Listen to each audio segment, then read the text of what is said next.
This is groups like Refuse Fascism. Don't worry, I'll get to the alt-right later. This is groups like Refuse Fascism, which professes to promote protest, but has actually said it won't rule out working with groups like Antifa. Here is the poster that they put out earlier about me. I don't know who designs their posters, but guys, this is too many words. Just bad logo and bad imagery, just poorly done. They say on this that the problem is not campus thuggery. For those of you who can't see, it says, no, Ben Shapiro, the problem is not campus thuggery.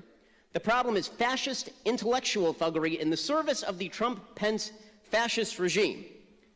Well, to believe this, you have to have your head so far up your ass you can actually see your colon firsthand.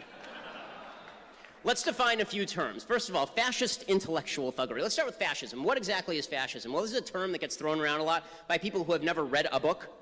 Okay, fascism is the phenomenon whereby people believe that they have the capacity to ram their beliefs down your throat at the point of a gun, or say the point of a baton, or by throwing Molotov cocktails.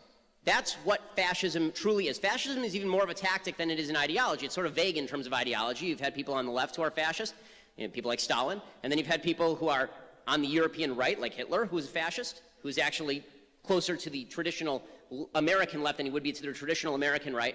But I've been spending my entire career standing up against fascism and the idea of an overreaching government that uses the power of the gun in order to compel people to do what they want. Antifa is fascist. I am not a fascist. And as far as the service to the Trump-Pence fascist regime, first of all, I just want to note something. For all the talk about Trump and Pence being fascists, like look at the protests outside. Where's Orange Hitler shutting it down? Right? He's nowhere to be found. This idea that we're living in a fascist country, we're actually living under a relatively ineffectual regime, a relatively ineffectual administration, if anything, but the idea that we're living in some sort of fascist dystopia is utterly absurd.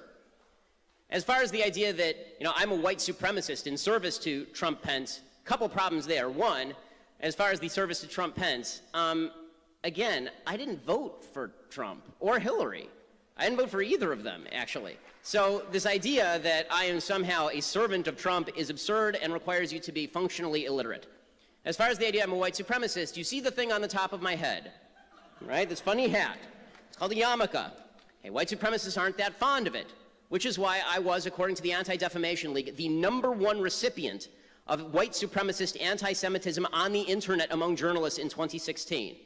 But no, I'm a white supremacist now.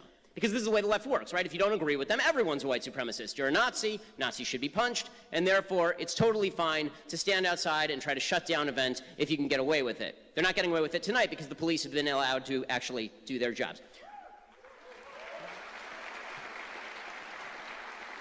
So what is their specific objection to me? Well, according to this masterfully done poster, it says, Shapiro is coming to campus to spread ugly fascist views, dressed up in slick-talking intellectual garb. I do like the slick talking.